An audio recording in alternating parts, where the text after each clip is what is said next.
Alright. Quadash, Quadash, Quadash, Adonai, Elohim, Sabayah, meaning holy, holy, holy, Lord of hosts. That is the prayer that the angels sing day and night to the Most High, the etheric beings and spirits. Yah, He, Va, He, those four syllables can be used as a sound vibrational frequency when spoken from your throat chakra. The first Yah signifies the Father who art in heaven, Abba, the architect of the universe, which is a divine masculine. He signifies a divine feminine, which correlates with Mother Earth, the womb of the earth where mankind was created, molded, and formed. Ba signifies the divine masculine, which is mankind itself. In the beginning, Elohim said, "Let us create them in our image." Keywords in that passage is Elohim, which is plural, which means more than one. The us signifies more than one, and our signifies more than one, because the Bible is talking about duality. So Va signifies the divine masculine, which is mankind itself, Then back to He, which correlates with the Hebrew Sephiroth, which is the tree of life, signifies, which Chokmah on the Sephiroth and tree of life is wisdom. So Ana is mother. So Ana Chokmah, which means mother wisdom, because it's signified as a her, a feminine spirit. As a collective whole, Yah, He, Va, He is just the syllables, but the four syllables is the secret name to the tetragrammaton, Those four syllables can be pronounced as Yahweh, Yahuwah, Yahweh, Yahweh, Yahuwah, Yahweh. Some people even say Jehovah. Jehovah is the English word, because Jah is the English word for Yah, and Ha would be Yah, Ha, Yah, He, Va. Ho, Va is where you get the Yah, He, Va, He, but it's just the English word of Yahweh, Yahuwah, Yahweh, however you want to say it. But it's really, those four syllables are the secret name of the Most High God, which are the tetragrammaton. And as above, so below. The macro prosophis is above, and the micro prosophis is below, which is us, the microorganisms, because we are the host of the Elohim. So today I'm back, I got banned last week when I did this video. They put a strike on me. They said I said something that went against the community guidelines. So we're going to word this thing today very carefully, I'm reading out of the sacred book of esoteric Christianity. What is esoteric? Esoteric correlates with the word Essene. Essene means the inner essence. Just like in the Bible, it talks about the eternal God. Psalms 82, it says, "Ye are all gods and children of the Most High." The eternal of God is manifest in you when you rapture from your lower self of ignorance to your higher self, your crown chakra, which is in Kether on the Hebrew Sephiroth, which signifies the ether, where God, Jacob saw God face to face, as it talks about in the book of Genesis, through the ether, the pineal, third eye, to your higher self, where you get that halo, crown chakra. This is where you get the Christos, the Christ consciousness. This is where you have to become disciplined in the laws of nature, which we know as Torah, the laws of cause and effect, the do's and the don'ts, the judgments or the salvations based upon our actions. Salah, does that make sense? Alright, today we're going to go back in this book, Esoteric. The earlier churches before the Nicene Council of the Romans, there was groups called Gnostics and the Essenes. What they did was they gave the secret teachings of Jesus, which we know in the Bible as metaphors, allegories, parables, and figurative language nowadays that people take literally, which they can't really comprehend and understand or overstand, however you want to look at it. Because understand is an understatement. They do understand, They understand in the carnal mind of simplicity and not eternally for what it really was, But that's what the Gnostics and the Essenes did, This is where you get a lot of these forbidden books, or, stuff that they call apocrypha now, which means hidden, But I'm going to jump right into it, no further introduction, 5 minutes in, I got to break this down to the T because this was a deep subject and topic. It's called Man's Divinity, and it's out of the Sacred Secrets of Esoteric Christianity. So let's get right to it. Man's Divinity. The Christ initiate informed the inner circle of his followers about man's true essence and reality in hushed tones. So it talked about it in hushed tones, in quiet tones, because he couldn't come out and literally say it for what it is, because people be looking at him crazy, just like the Pharisees looked at him crazy when he told them that the kingdom is not something outside yourself, but it's within your one's own vessel, temple, and host, But some of his statements about man can be found in the Gospels. His enigmatic words regarding his relationship with his Father were statements of truth that applied to humanity as a whole and were never intended to apply to the public that he was a unique son of God. This is where churches and, religious institutions, they make it seem about this Holy Trinity, the Son, the Father, Son, and the Holy Spirit, That is true in a sense, but the Son is just all mankind itself, which is Va in the Yah-Hey, Va-Hey, the Son of Man, the number 6. That's where you get 666 from as well. Because on the dual side of that, 666 signifies, and correlates with the number of man, a system, a beast system that kills, steals, and destroys by people in high and wicked places. And they seek things out and devour. They pervert things. They take things out of its natural contents and from its pure state to a perverted state with everything they touch, Alright, make sure I worded this thing right. Like I said, his enigmatic words regarding his relationship with his Father were statements of truth that applied to humanity as a whole and were never intended to apply to the public that he was a unique son of God, because ye are all gods and children of the Most High, as Psalms 82 says. As a result of this misinterpretation, perhaps on purpose, of the Master's words, modern Christians worship the Son in the form of Jesus rather than in the light of Christ's divinity within. Within. What is within? Eternal. What is God? Eternal. Why do people seek God outside of themselves? Why do people seek a kingdom outside of themselves when Jesus, Isa, HaMashiach, Yahshua, whatever you want to call him, this is a metaphor for yourself. That's what Jesus was teaching. How to become like him. How to discipline yourself and become a Christ. Because we are all Christ. How do you get this ability? How do you become one with God and commune with God so God can be manifest here on this physical plane? If you're his children, you're his reflection, and you're to be a light to the rest of the world, you got to have this powerful relationship. Alright? It says modern Christians worship the Son in the form of Jesus rather than in the light of Christ's divinity within. The precepts of man's divinity have been disregarded, misconstrued, and misrepresented throughout the centuries.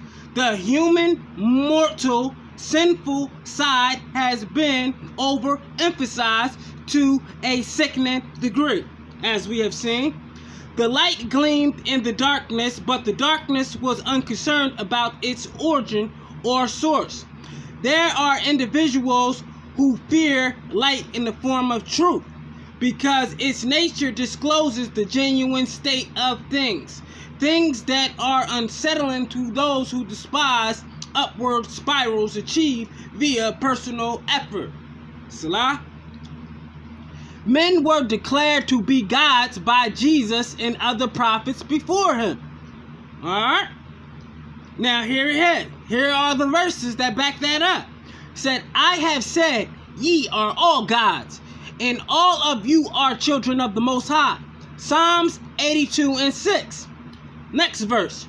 Shew the things that are to come hereafter, that we may know that ye are gods. Ye do good or do evil, that we may be dismayed and behold it together. Isaiah 41:23. Next verse. Jesus answered them, it is not written in your law, I said, ye are gods. John 10:34. That's 3 verses right there. Now, let's keep going. Thou art that declaration of various Hindu ideologies echoes the idea that we are more than mortals. This divine commandment of man's divinity is rejected by Orthodox Christians as doctrines of devils, and is not acknowledged to be true due to the erroneous interpretation of the scripture. The erroneous interpretation of the scriptures and their reliance on dogmas and creeds unilaterally formed by corrupted theologians, which we will call the canonizers, those that canonize the Bible. To canonize something is that you put things in a collective order to fit your narrative. That's where the dogmas come into play, This is what the creed, This is the creed. This is the script we're following. The dogma is the narrative that, we're pushing with this. Because we're canonizing. We're taking away, we're adding so we can paint a picture, so we can implement ourselves in it, Formed by corrupted theologians, People are brainwashed into believing in the things that do not reflect reality and which cannot be validated by first-hand experience. Where there is a lack of intuitive insight, where ignorance and fanaticism reign, the mind and emotions will cause the jiva or soul to become stuck in a quagmire of their own making. This imposes the self-limitation. You hear that again? This imposes the self-limitation, People are cutting themselves short from their own power, That's why it says in the Gospel of Thomas, when the two become one, you will be able to tell this mountain to move, and it will move. You'll be able to tell this mountain to throw yourself in the sea, and it will throw itself in the sea. You'll be able to put hands on people, and they will be healed. You'll be able to put hands on people and cast demons out of them into pigs and swine. The same thing Jesus did. Jesus told everybody. He told the disciples, which are the discipline. He said, you will be able to perform the things in which I have, but in the latter time you will work even greater wonders. You know why? Because as people take him as a unique son of God, he's telling you he is no better than you. He said he is a son of God. Yes, he mastered it before you because he was the anointed one to do that, to be the forerunner for you, So you can see it manifest in the flesh, and you can follow lead. Christians say their concept of their religion is to be Christ-like, To be Christ-like is to do the things in which he did. They don't teach you how to perform the things in which Christ did, how to tap into that energy. They just tell you to rely on the God outside yourself, and they never tell you that God is within yourself. They don't tell you that there's certain practices and certain things you need to know and learn. Like the Mazaroth, which Job was told to learn, which is the constellations. And many other things, but let's keep going. People are brainwashed into believing that things do not reflect reality and which cannot be validated by first-hand experience. All right, we read that.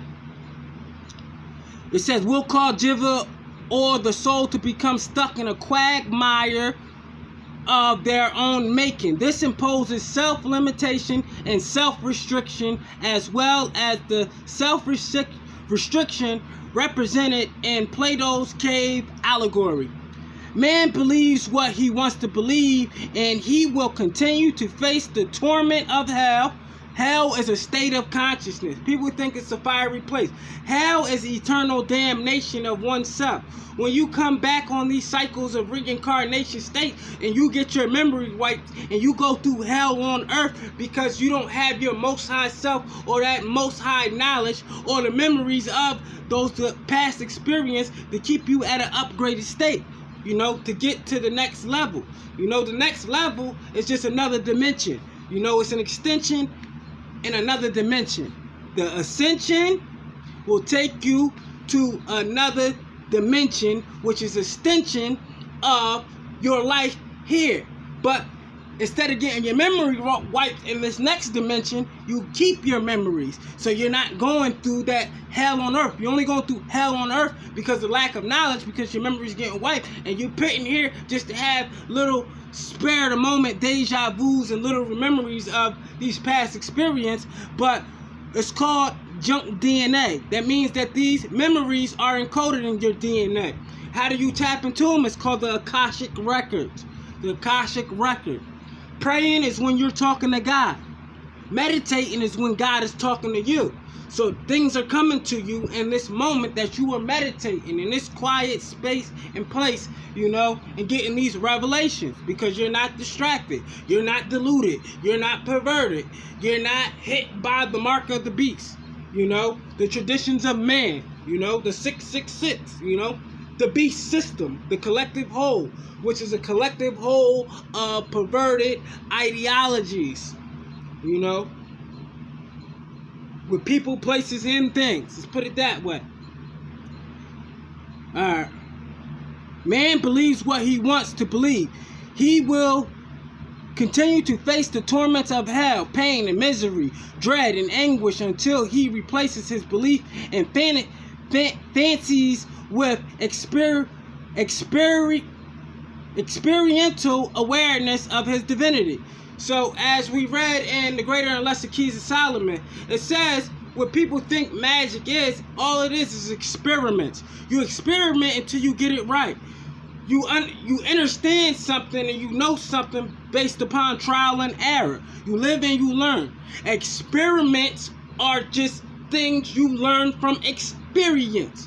Just like people think magic is some abracadabra magic trick. Magic comes from the African word heka. Heka just means to understand the laws of nature and the natural science, and to be able to measure time based upon watching the rotation of the planets, day, night, moon, sun, 12 hours then, 12 hours here, constellations, seasons, and knowing the time and the place, space and matter for things to happen. You know, it's not hard, you know. Believe it or not, the technology that we use today, it will be another form of what you call magic. Sorcery is something different than magic. Like I told people before, sorcery comes from the Greek word pharmakia. Pharmakia is where you get the word pharmacy from. Pharmacy is where you get drugging from, to alter one state from a natural state of being, to pervert it, to dilute it, dumb them down, or enhance them. Enhance them, you know, make them more, you know, energetic, make them more aware, more advanced, or make them unaware and dumbed down. If that makes any sense, you know? Herein lies evil, for evil opposes all acts that liberate the soul from its relationship with matter, preventing it from progressing on the path of evolution. Therefore, man swims subconsciously against the current that would bring him to the other shore, you know? So, we're going against the grain. Like I tell people all the time, I said, keep your head above sea level. Fight the current, and you will make it to shore. Man, you make it to shore, you make it to dry ground. That is your salvation. When you're going through a current that is trying to pull you from here to there, there's no straight path. It's a rocky road, and you get knocked off balance. It's like an obstacle. The definition of an obstacle is something that blocks a passage to growth. So if something is blocking your passage to growth, that means that it is in the way. It is in the way. It's preventing you from getting to your destination in one shot. So that's what a current does. When a current comes, it's pulling you in all types of directions. But if you swim with the current, keep your head above sea level, and don't dip down and drown, you will make it to shore, dry ground. That's a metaphor for salvation. As this just said, it says, preventing it from progressing on the path of evolution. Your evolution is your ascension. Therefore, man swim subconsciously against the current that would bring him to the other shore. So what I wrote here is as a note: fighting the natural nature and urge due to the altering one's reality by way of perception. It's very true. Atheistic scientists regard man as a matter being. Matter being is a solid object. You have solids and you have liquids. Liquids would be what your blood is, the energy state, the etheric state, that energy, that's the fuel, it's the plasma that's in the DNA, the electrons and protons, the photon energy from the sun, that spark, that divine spark within the soul and the spirit, the soul and the spirit is two different things, believe it or not, Atheistic scientists regard man as a matter being. Religionists regard man as a creation, a creature fabricated by the source for the purpose of glorifying and worshiping itself by making its creatures sing hymns. Remember those hymns? Yad, hey, va, hey. Hymns just means humming. You're humming, sound vibrations coming from your mouth. Why do you think Buddhists, monks, they all sing hymns, humming, Why do you think slaves in slave time, they were singing hymns, Those sound vibrations unlock those divine frequencies. There is life and death in the power of the tongue. The throat chakra, which is blue, it deals with communications, wrath or kindness. Based upon what you say and do can affect a person's energy field, You can bring them down or you can lift them up just by way of words. Just like when you're in nature, by using these sound vibrational frequencies, you can uplift your own spirit. But let's back to this. Its creatures sing hymns of praise forever for the benefit of who knows whom, for that which is egoless requires no recognition of itself existence, as it is in a state of completeness, of oneness with the hidden nature of its illusory elements as perceived by man. Prayers and worship are never for the advantage of God, but for the beings that are engaged in honored adoration. We learn about the world's sages from their first-hand experience of what man truly is, and by following in their footsteps, we get to know ourselves. The sages give strategies for knowing the Gnostics or the truth. By employing their methodologies, we progressively acknowledge the veracities of their comments about man, some of which were made while in transcendental states. The reasoning for Jesus' previous remark, "I am the way, the truth, and the life," can be readily comprehended by the intuitive sense. Most individuals, at the cost of their spiritual development, focus their consciousness, their attention, disproportionately on external, which means outward things, physical things, on a world of illusions, false fabricated things, perceiving things to be in something that they're not, an illusion, a made up matrix, altered reality of perception, altering your way of being by perception, illusions. Like the Bible say in the book of Revelation, In those days, they would suffer strong delusions. They would worship the creature more than the creator. You know, if they didn't get the mark of the beast, they wouldn't be able to buy or sell. Really think about that. It's actually happening in real time, you know. The preoccupation with earthly trinkets depletes the mind, body, and soul of the energies required to bring forth the treasures stored in heaven. The head, heaven, by man's devotion to the laws of the voice of silence. Heaven is the head, the crown, the pineal gland, the temple, the eternal essence. Is it making sense? Let's keep going. Christ is the cosmic nature that exists within each individual. The so-called second coming of Christ takes place within the psyche, where man perceives and manifests his own reality in the world of form, in the Malkuth spirit. Going to Hebrew Sephiroth. It says Sator, Aripo, Tanat, Apra, Rotas, Aya, Anam, Aya. Kether, which is the crown. Chokma, which is wisdom.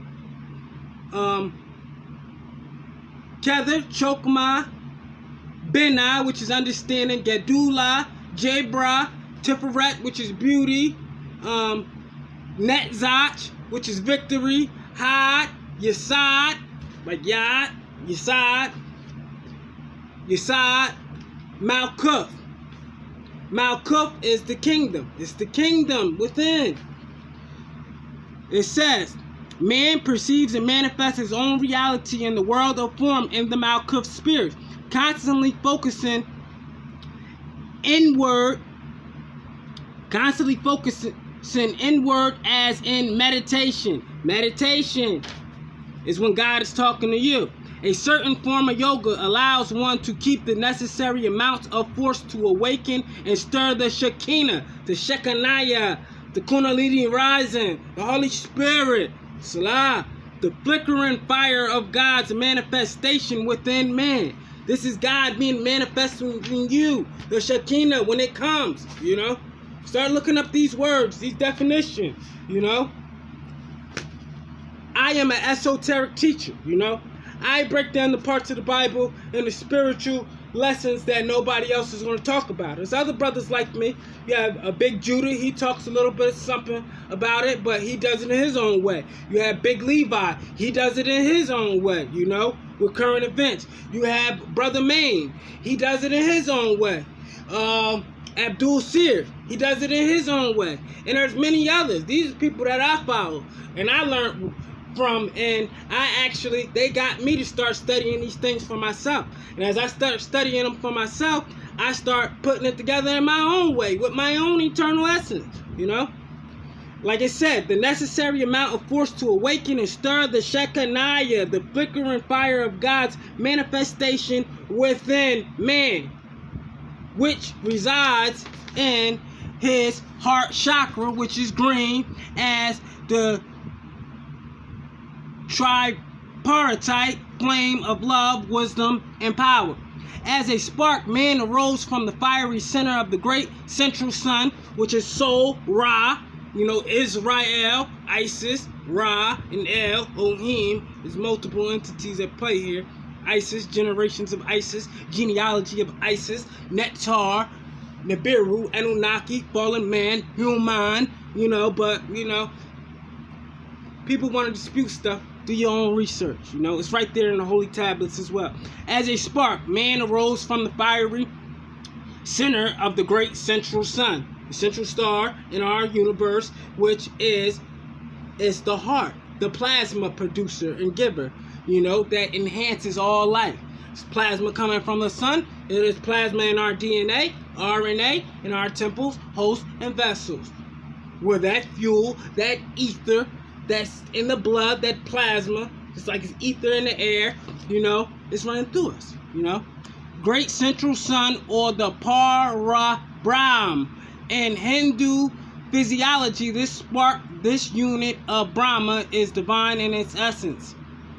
It is a representation of God in the making. The divine ego, or Atma, was generated and personalized as self-consciousness from this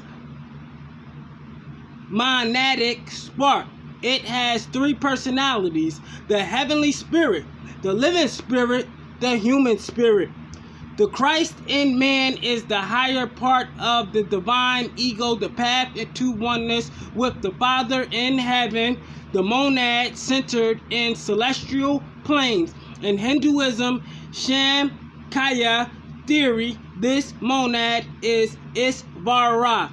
Isvara, just like in Islam, Jesus' name is Isa, But Christ means Christos. Christos is the Greek word for Christ, Like Messiah, it means the anointed one, the Christos. He's reached the Christos. That's why he was called the Christ, because he tapped into it. The Christ. In Hebrew, the means ha. That's why you got ha Mashiach, which means the Messiah, The Christ, ha Christos, within oneself. The divine ego creates the personality, the jiva, which manifests as man in the lower worlds of matter, this physical plane. A component of egoic consciousness is buried in the etheric heart, waiting for the outer consciousness to recognize it and exhibit its essential qualities and nature in the physical plane. Its development is based on the personality, allowing it to express itself freely in the field of action. Wow.